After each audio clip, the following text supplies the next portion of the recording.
The movement that dominates the right-wing fringes today has its roots in the political movement known as the alt-right. This broad collection of activists began to really coalesce a decade or more ago around what they saw as a set of fundamental issues facing the United States. Beyond their steadfast support for Donald Trump, they were motivated by a sense that they were losing control to censorious political correctness and a corrupt political system. Alt-right activists differed in their tactics, and they ranged widely in the extent of their extremism and predilection for fighting words and actual violence. They were angry at feminists and foreigners. They were sworn enemies of radical Islam. Even as many professed to be tolerant of a wide variety of people, as long as they agreed with them politically, they believed that left-wing ideas about social justice and equality had compromised their country, perhaps fatally.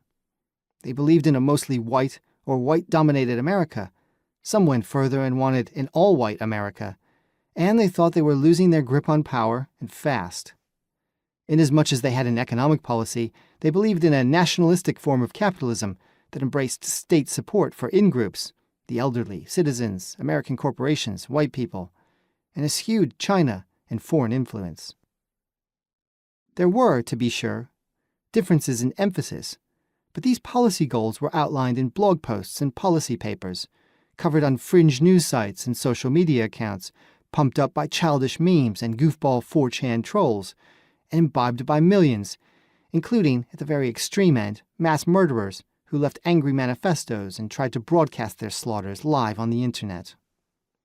When Donald Trump made his foray into electoral politics, these disparate groups set aside most of their differences for a moment and rallied around the man they thought of as their standard-bearer. He was willing to say anything. He was brash, offensive, and triggered people online. In the eyes of most alt-righters, Trump wasn't the perfect candidate, but he was pretty damn close. His victory in the 2016 presidential election posed a dilemma, however. The alt-right was an oppositional, radical movement that thrived on the outside, and now it had a foothold in power. Even before Trump took office, the leaderless movement started to fracture around particularly tricky questions. Should they continue to embrace extremists like Richard Spencer, the white nationalist and designer Close, who shouted to his supporters, "Hail Trump," and was answered back with Nazi salutes? Why did their hero back away from throwing Hillary Clinton in prison?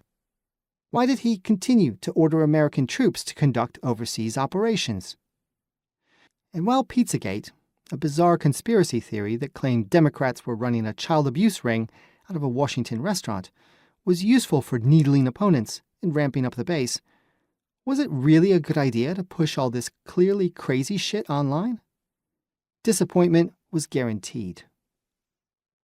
While the alt-right fractured and reformed, then splintered again, three dramatic events during Trump's time in office fundamentally changed the trajectory of the American far-right. The first was the bloody weekend of August 11th and 12th, 2017, in Charlottesville, Virginia. A wide range of extremists and fringe groups attended the Unite the Right rally,